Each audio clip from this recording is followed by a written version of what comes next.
तो इस क्लास में हम heterotrophic mode of nutrition discuss करने वाले हैं।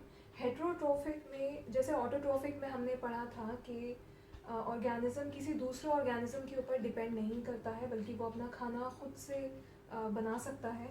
हेट्रोट्रोफिक में खुद से ऑर्गेनिज्म अपना फूड प्रिपेयर नहीं कर सकता, वो किसी दूसरे ऑर्गेनिज्म के ऊपर डिपेंड करेगा अपने न्यूट्रिशन के रिक्वायरमेंट्स के लिए।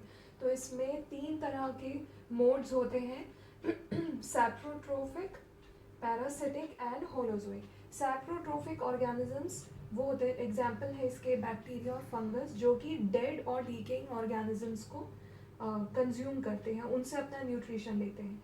इनको हम डिकम्पोजर्स भी कहते हैं, क्योंकि जो डेड बॉडीज़ होती हैं, चाहे वो प्लांट्स की हो, एनिमल्स की हो, या फिर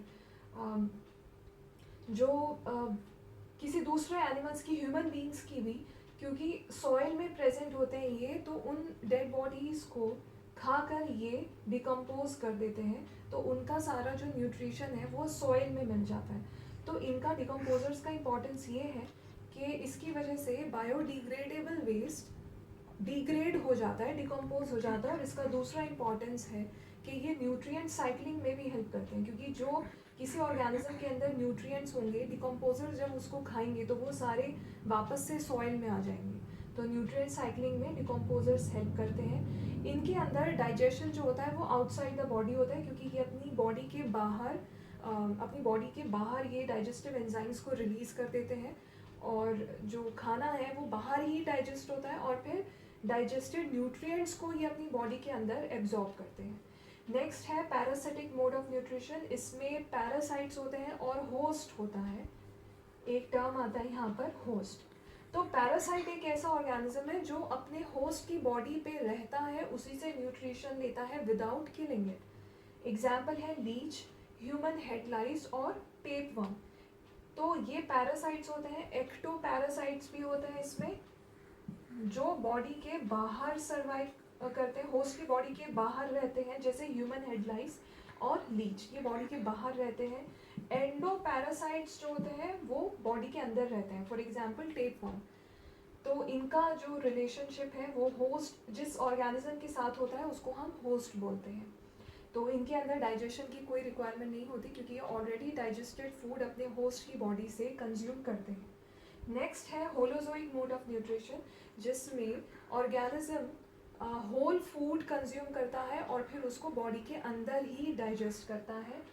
हमारे ह्यूमंस के अंदर भी यही मोड ऑफ न्यूट्रिशन होता है। और एग्जाम्पल है इसका अमीबा, जो आप लोगों ने क्लास 9th में भी पढ़ा होगा, जिस प्रोसेस को हम एंडोसाइटोसिस कहते हैं। अमीबा में फूड को कंज्यूम करने के प्रोसेस को, उसके न्यूट्रिशन के पूरे प्रोसेस को हम एंडोसाइटोसिस बोलते हैं। तो अमीबा और ह्यूमंस में होलोजोइक मोड ऑफ न्यूट्रिशन होता है। इसमें इसका कैरेक्टरिस्टिक ये है कि होलोजोइक में ऑर्गेनिज्म होल फूड को, सॉलिड फूड को अंदर लेता है, अपनी बॉडी के अंदर ही उसको डाइजेस्ट करता है। तो ये है, मैंने डायग्राम से दिखाया है अमीबा में न्यूट्रिशन कैसे होता है। तो ये फूड पार्टिकल है, इसको लेने के लिए अमीबा अपने साइटोप्लाज्म को आगे एक्सटेंड करता है, और फिर इसको हम बोलते हैं स्यूडोपोडिया। ये जो स्ट्रक्चर्स हैं साइटोप्लाज्मिक स्ट्रक्चर्स, ये हाथ जैसे स्ट्रक्चर्स, इनको हम स्यूडोपोडिया बोलते हैं, मतलब फॉल्स लिम्ब्स। इन स्यूडोपोडिया की हेल्प से वो फूड को अंदर ले लेता है। इस वैक्यूल को हम बोलते हैं फूड वैक्यूल, जो अमीबा के लिए स्टमक का काम करेगा। अब ये फूड वैक्यूल के अंदर फूड पार्टिकल आ चुका है। डाइजेस्टिव एंजाइम्स काफ़ी सारे प्रेजेंट होते हैं अमीबा के साइटोप्लाज्म में। वो एंजाइम्स डिफ्यूज होकर फूड वैक्यूल के अंदर आ जाते हैं और फूड को डाइजेस्ट कर देते हैं।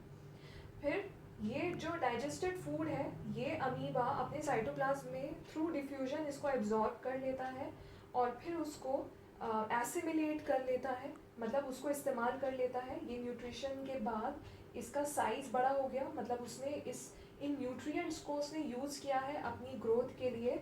और फिर इसके बाद जो वेस्ट मटेरियल है, जो वेस्ट प्रोडक्ट है, वो इजेशन के थ्रू अमीबा बाहर रिलीज़ कर देता है। तो ये पूरा एंडोसाइटोसिस का प्रोसेस है। यानी कि एक टिपिकल होलोजोइक न्यूट्रिशन में 5 स्टेप्स होते हैं। इंजेशन, खाने को लेना, डाइजेशन, उसको एब्जॉर्ब कर डाइजेस्ट करना, एब्जॉर्प्शन, जो खाना डाइजेस्ट हुआ है फिर उसको बॉडी के अंदर एब्जॉर्ब करना। एसिमिलेशन का मतलब होता है कि सेल्स जब उसको यूज़ करते हैं, उन न्यूट्रिएंट्स को जो एब्जॉर्ब हुए हैं उन न्यूट्रिएंट्स को यूज़ करता है जब cell for its energy requirements, for its growth and repair, उसको हम एसिमिलेशन बोलते हैं। इजेशन का मतलब होता है जो डाइजेस्टिव वेस्ट है उसको बॉडी से बाहर निकाल देना।